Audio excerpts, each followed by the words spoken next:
Hello, my YouTube friends. This is Richard, founder of Short-Term Rental University and Airbnb Superhost. I just finished filming a video on my investment strategy at the Snake River Sporting Club and how I'm selling it, and I talked about alpha. I said if you didn't know what I was talking about, I would film a video. So here's that video. Now, I'm going to give you the technical definition. I'm going to read it because it's kind of complex, and then I'm going to distill it down so guys like you and I can understand what it means. A risk of performance on a risk-adjusted basis. Alpha takes the volatility, the price risk of a mutual fund, and compares it to a risk-adjusted performance to a benchmark index. The excess return of the fund relative to the return of the benchmark index is the fund's alpha. Here's what I want you to think about. In a rising market or a declining market, the market return is what's known as beta. So if a market goes up, you could expect to get the same amount of beta from any investment. Any investment that underperforms that is underperforming. Any investment that outperforms that is overperforming, and that overperformance is what's known as alpha.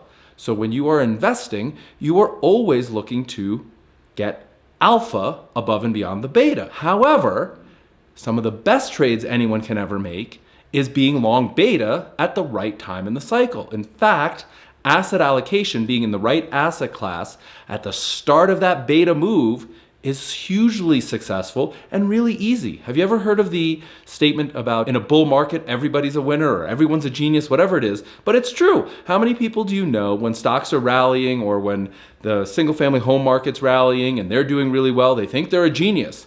And then all of a sudden there's a hiccup or a dislocation or some market losses and they start scratching their heads and they can't understand what happened and they lose it all. And you know what inevitably happens? These same people that were just geniuses feel like fools, and you know what they do? They become a fool by selling at the bottom.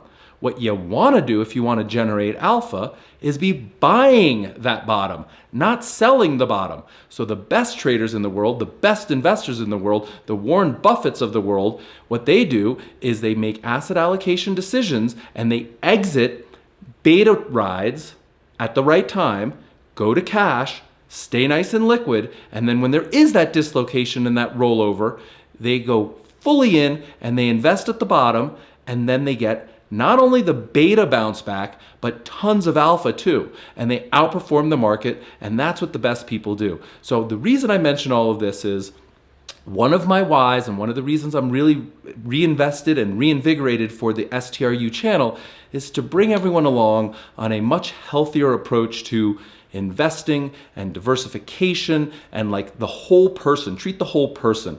STRU and Airbnb is a great tool. It's a great trade. It's working really well right now. It won't work really well forever.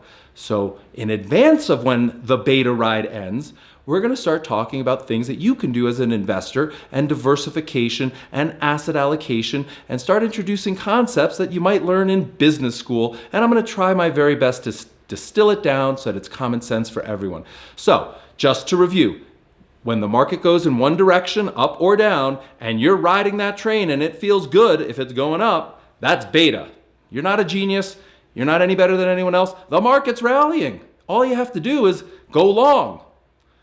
However, when you do some value-added stuff, whether it's buy pre-construction or fix something up or buy a parcel of land that had some parking lot and you build something on that, whatever it is, once you start doing value-added stuff, you get the beta move plus the alpha value-added that you create. You always want to be thinking about value-added stuff, and you also want to think about where we are in the cycle so that you ride the beta train as much as possible with that little alpha buffer to reduce your risk and generate more returns.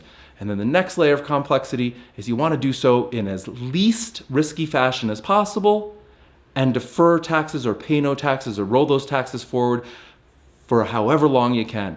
And if you do those things, asset allocate, create some alpha on top of it, and defer taxes, I promise you, you will have a very, very great solid return across your portfolio with minimal risk. Now it's easier said than done, but we're gonna work on helping you get it done. How's that sound? If you like that, like the video, please go ahead and subscribe to the channel and ask any questions you may have below. Alpha, beta, volatility, risk adjusted. I'm here for you. Come on, friends, ask away. Let's do it.